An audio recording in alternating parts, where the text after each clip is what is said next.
In every soul, there's a light waiting to shine, a beacon of hope, of strength, of unwavering spirit. But sometimes, in the tempests of life, we forget it's there. We feel lost, adrift in an endless, stormy sea, searching for a sign, a glimmer of light to guide us home. This is a story about that light. Not just the one that cuts through the physical darkness, but the one that illuminates the path for others, often when they need it most. This is the tale of Elias, the old lighthouse keeper, and the simple, profound wisdom he shared one fateful night. Imagine a place where the land meets the sea in a dramatic clash of wills. A rugged cliff, carved by centuries of relentless waves, stands defiant against the churning ocean. Perched atop this formidable bastion of rock is a tall, stone lighthouse, a silent sentinel watching over the waters. As twilight descends, painting the sky in hues of deep violet and fiery orange,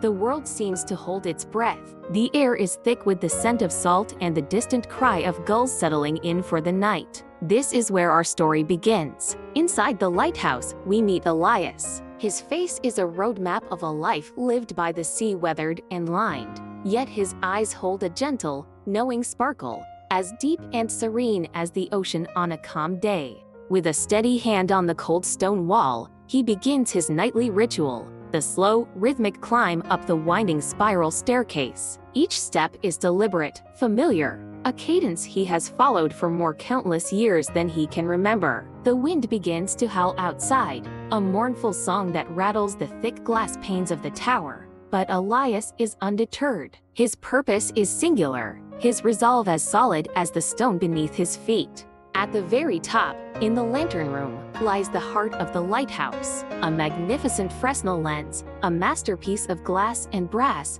waits to be awakened. With a practiced, tender touch, Elias lights the great lamp.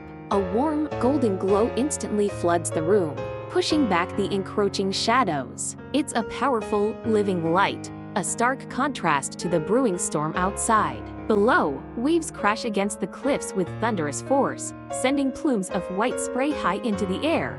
The night is dark, and the sea is angry. Standing in the doorway of the lantern room is a young sailor named Finn. He'd sought shelter from the storm and had followed the old man, his curiosity piqued. He watches Elias, his brow furrowed in confusion. The storm is a monstrous thing, a swirling vortex of wind and water that obscures all sight. No ship in its right mind would be navigating these treacherous waters tonight. Elias, Finn calls out over the roar of the gale, his voice filled with youthful earnestness. "Why do you light it? In a storm this fierce, no one will see it. The fog is too thick, the rain too heavy. It seems a wasted effort." Elias turns, a kind, knowing smile gracing his lips. He doesn't dismiss the boy's question. Instead, he beckons him closer, to the window overlooking the tumultuous sea. The beam of light cuts a powerful arc through the darkness, a solitary slash of gold against an infinite canvas of black. For a moment, it illuminates nothing but swirling rain and mist. "Young Finn," Elias says, his voice calm and steady, a soothing anchor in the chaos. "You see, I don't light this lamp for the sailors who can already see the shore. I don't light it for those who are safe in the harbor, or for those who have a clear path on a starry night." He pauses, letting his words sink in. He gestures out towards the vast, dark expanse where the sea and sky have merged into one. "I light it for the one who is lost," he continues, his voice resonating with a deep, quiet power. "For the one who has been tossed off course, their compass spinning wildly, their hopes dwindling with the fading light. I light it for the soul who believes they are utterly alone, swallowed by the storm, with no way out. For them, this single beam of light is not just a guide. It is a promise that someone is watching, a promise that there is a way through the darkness. It's a symbol of hope when all hope seems gone."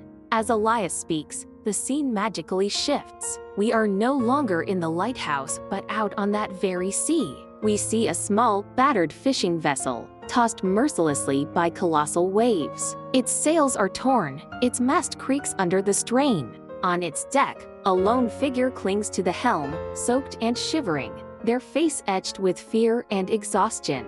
They scan the horizon, their eyes searching for anything, any sign of salvation in the overwhelming blackness. And then they see it, faint at first, a mere pinprick in the oppressive gloom, but then stronger, clearer, a steady, sweeping beam of golden light. It cuts through the thick curtain of rain and fog, reaching across the violent water. The sailors' eyes widen. A surge of renewed strength flows through them. They are not alone. There is a landmark, a direction, a shore. With newfound determination, the sailor grips the helm and turns the vessel, aligning its bow with that distant, guiding light. The journey ahead is still perilous, but now it is not impossible. The light is their lifeline. We transition back to the lighthouse. The storm has begun to subside. The first hints of dawn are breaking on the horizon, painting the eastern sky in soft pastels of pink and lavender. The sea, though still restless, has lost its fury.